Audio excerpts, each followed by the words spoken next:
We certainly appreciate Ollie Lane, and as he's brought to you today by Double D Piping, fire suppression at its best. So, the Athletic ran the story about a lot of unnamed coaches talking about a lot of different things. And one of them was James Pierce. And I want to read you this Mhm. quote just exactly. And pull it up. Okay, James Pierce. Okay, I can get this. I know. Okay. Well, first, let me share this one with you before we want to talk a little bit of 335 with you. But does this surprise you? Per True Media, who I've never heard of, but I know this writer, so I respect him, or I wouldn't even bring it up. Mhm. 15.4% of Nico Iamaleava's passes this season have been off target. That's 77th nationally.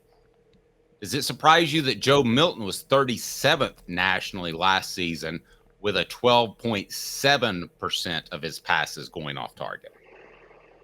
Do you say in a sense of like, does it surprise me that there's that much of a difference between Joe and Nico? Because I mean, yeah, looking at it objectively, I mean, I think you got to take into a fact that it was two different points in their careers. I mean, Joe was an experienced and been in an offense before. And then, I mean, yes, Nico got the one game last year against Iowa, but he's still in a growth and development position in his career, and he's only getting better each game. Each game he goes out there and gets a little bit more comfortable. You know, I think I saw it a lot in that second half against Florida. He was able to kind of settle in there, make some good throws. And I mean, the fact is, some of those deep ball connections, you're going to have misconnections happen. That's going to happen every single game. So I mean, you can't necessarily look at that as he's had a fall off or not arisen to the expectations that were for him. Those expectations are still there, and he's still got the talent and all the ability to reach the ceilings that everybody set for him. So I mean, I think people get concerned early on seeing some of his struggles, but I mean that's just part of getting used to running an offense, being a person they depend upon over there to be the head of the offense for them. And I think it's just showing that he still has some development to go through. But I mean, he's incredibly talented. He's going to be incredibly talented and good for this team. Okay. Now I want to So, ask you. oh, sorry. I want to ask you this before we get to the 3-3. This is what an unnamed SEC coach told the Athletic. Again, I respect this writer, so I think you have to take these things somewhat with a grain of salt because Hmm. I can say a lot of things unnamed, and I would probably say more unnamed or what I would call off the record than Hmm. I would with us talking on the show. Things I've heard but can't prove. Blah blah blah. So he said one coach told the Athletic that Pierce is actually Tennessee's third best defensive lineman behind Omari Thomas and Bryson Eason. And I'm not throwing them under the bus. I just think that's absurd. He said, quote, "We hunted him," talking about Pierce, "in protection. He's good in the pass game, but not as good in the run game. If you're trying to find a weakness in the run game, you need to run at him and make him the point of contact." What is your response to that? Yeah, I mean, I don't know how much you can really take that for truth. I mean, when you see James Pierce out there playing, I mean, he's effectively having an impact on every game that he's in. Is his stats where people would expect him to be at? No, but I mean, he is still in there making an impact on every single play in the game. I mean, the fact of the matter is, your two interior defensive linemen are happy that he's there because he's forced a lot of things to come back inside towards them to create opportunities for them. He is getting to the quarterback on a lot of his rushes. Is he's able to finish it? Not yet, but he's getting there. I mean, the fact is, we've talked about it before. He's getting more attention, so I mean, he's having to deal with more double teams and more firepower being thrown at him. But I think he's done a good job of handling that and being able to still be an effective defensive player in this really good defense that we have now. So I mean, I get where people are saying that it's not what we expected because everybody was labeling number one draft pick. This is going to be the best defensive player in the country. And I mean, I still think he is, but you just got to put it into perspective of how much attention he's really getting and how much you can do with all of that. Okay, but he's not the third best defensive lineman on the team, right? No. I mean, I would say he's the best defensive lineman on that team. But I mean, there's a lot of good defensive linemen on that team. I mean, it's a close race for sure. But I mean, just in his ability, his talent, and his impact on a game without even getting stats is why I still have him all the way up there. Thank you. I just wanted to get that out of the way. And Caleb wants to ask you some schematics. Go, Caleb. Yeah, Ollie, I heard you last week talking about, interestingly enough, the 3-3-5 on a different show, and I did a little bit of digging, and I read, and from my understanding, the very first time that defense was ever thrown at Josh Heupel when he was at Tennessee was when you guys played Austin Peay last year with Scotty Walden, and we remember there were some struggles in that game, shockingly. Can you dive in a little further? How long-term of a concern is this for Tennessee? Because it seems like coaches are now just all deciding to throw it at you guys or at Tennessee. Yeah, I mean, I don't know. To a level of concern, I guess, to a point. I mean, the fact is we know that this is a defense that's we have struggles against because it's just the way that it's schemed up. It takes away a lot of your big play opportunities and forces you to want to run because it looks like a light box, but I mean, it's easy for them to bring that star player into the box and make it a loaded box again. So, I mean, it kind of messes with what you want to do schematically. But I mean, with how much and how smart they are with constructing their game plans, it's not a big concern for me that they'll be able to figure out something that's going to work against it. And I mean, the fact of the matter is, too, when you look across college football, the only teams that are really completely changing their defensive structures to do things like this to us are those that are down on their lucks, like the Billy Napiers that are trying to hold on to their job at Florida. They're pulling out all the stops to get a win out. But then you get to like more experienced teams like the Kirby Smarts and stuff like that that are established. They want to run what they want to run. They're not going to just change their defensive scheme for 1 week out of the season. So, I mean, I think that's something you also got to look at, too. So, I mean, I think going forward, I don't know if I would label it as so much of a concern that this defense is going to continue to present problems to us, as more of I think we're prepared now to know what situations that defense is going to present itself. Can I? Go ahead. Sorry, Dave. I usually don't like to do this, but I got to follow because that's like a really, really, really big thing you just told us because you're like Tennessee has gone back-to-back weeks against coaches that were really coaching for their jobs. And for the record, Ollie, Dave, John Adams, and I had a joke 2 weeks ago. Could Josh Heupel be the Grim Reaper and get two coaches fired in back-to-back weeks? And didn't end up happening.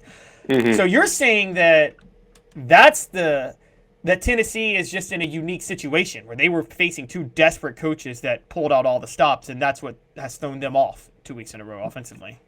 Yeah, I would say that that's something that you could take definitely take into account of how these last two games have played out. I mean, the fact is a lot of these coaches, once they get to a point of where it's their program, they want to run what they run, and they want to know that what they run is successful. So they don't want to change it off base like that completely to a different structure like some of these teams have had defensively, because not a lot of teams had these kind of defensive structures put into place beforehand. So, I mean, it's interesting, too, to look at to just see what point in time these defensive coordinators and head coaches and stuff at other programs decide, all right, this is the point in time where we got to pull out everything to win this football game. You want to play a little 4 downs with your old buddy Coop Mays? Yeah, let's do it. All right. 4 downs brought to you by Double D Piping as we break down the 3-3 defensive look that Tennessee's seen recently. Double D Piping provides full-service fire protection on any scale. From residential homes to government facilities, we can assist any customer through design, fabrication, installation, inspection, and demonstration of fire suppression systems. With 30 years of service across 5 states and a full staff with over 40 years experience, our quality can't be beaten. Don't get caught watching what you could have prevented. Call Double D Piping, the absolute best. All I'm going to say is, Ollie, when I play the commercials, everything seems to go well, and we all stay on the screen. Right, that's all I'm saying, Caleb. 4 downs. 4 questions. 4 answers. The Dave Hooker Show. 4 downs. A presentation of OffTheHookSports.com. All right, so let's get into this 3-3 defense that is in vogue, especially among coaches that are nearing a pink slip. We'll get Cooper Mays to set us up. Cooper Mays here. Hit like and subscribe. The excitement level. Coop here. First down. All right. Is it more the 3-3 or is it more the pre-snap movement where they'll show one thing and do something else? It's a mix of both, definitely, because, I mean, when they start bringing different looks to you as a offensive line, it can create some of that confusion on where we're actually going, who we're setting to. But, I mean, more generally, just the way that the structure of the defense is it covers the back half fairly well with having the ability to go drop 8. But then it also presents the look of a loaded box with having 3 linebackers back there, and causes issues with trying to generate the scheme on how we're going to double team up to this, who's pulling around to get who, and all, who's setting in protection, which way and that. And I mean, it creates a lot of confusion with getting people on the right bodies as a whole. Cooper Mays here. Second down. Hit it, Caleb. All right, Ollie. So we talk about the look. How much is the issue personnel?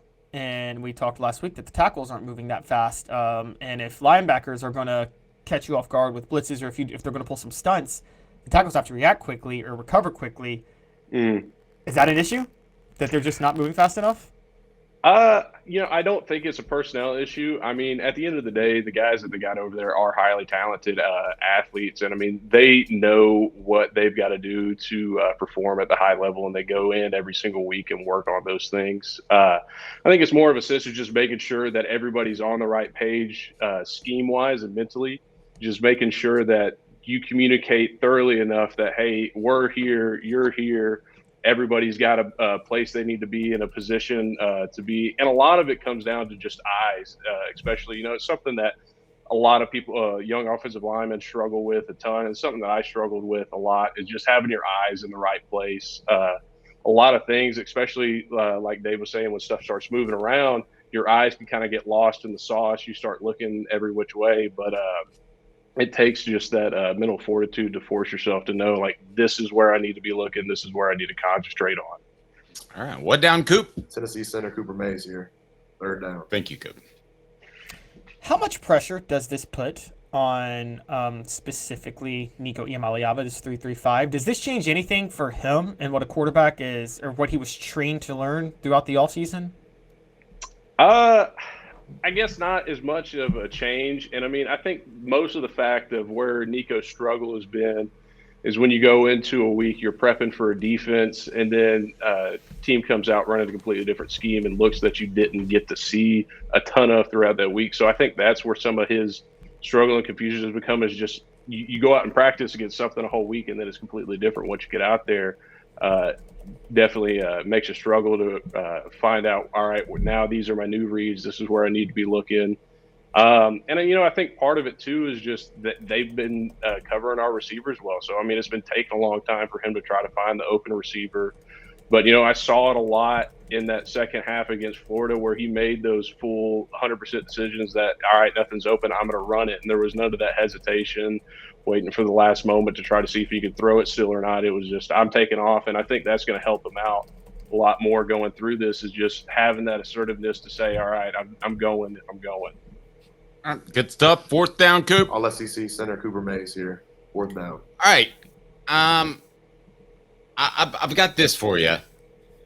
Give me a reason to be more optimistic about Tennessee's tackle situations than when last week you might have had the line of the entire existence of Off the Hook Sports when you said Lance was a slow-moving person. I know that he's got the ankle and you didn't mean it like that, but it was a pretty funny line. So why should I be optimistic about the offensive tackles moving forward? Yeah, I mean, like I said before, these guys are super talented. I mean, when you see I've seen what John Campbell could do in the past, and I'm not worried about his ability and his talent level to be able to go out and perform. And, I mean, when you look at a guy like Lance, he flashes a ton of freaky talent on tape and gives you a lot of remnants of guys like Darnell Wright in the past. Darnell wasn't a perfect polished tackle his first few seasons with the Vols, but I mean, he put in the work and progressed to a first-round draft pick. So I mean, I don't see why the support has been lost for these tackles, because I mean, they're out there, they're working every day, and they're smart tackles. They understand what needs to be done, and they know that what they've been doing hasn't been up to par with what it needs to be. So I mean, they're again, like I said, they're super talented, and I'm not worried about their capability to be able to fix any of the issues that they've had. And I think people should just look at it as excitement. I mean, you got Lance for another couple of years. You're going to be able to see his development grow. I mean, this is just only the sample size of what could be a really successful career for him. Let me ask you, with the 3-3 look, it seems simple to me, but you've forgotten more about football than I know. So, but it seems like if somebody's going to play that 3-3, that you just run out there in 12 personnel, you become even more of a running football team. And I know Tennessee is based in the run. I'm not one of those people that they throw it all over the place like the run and shoot. But and you protect those tackles. Is that oversimplifying things? I mean, to a point, because I mean, you can't sit in 12 personnel all game and expect to have the big play capability that we want, and to want to be able to move fast, because now you're dealing with a lot more bigger bodies on the field at all times.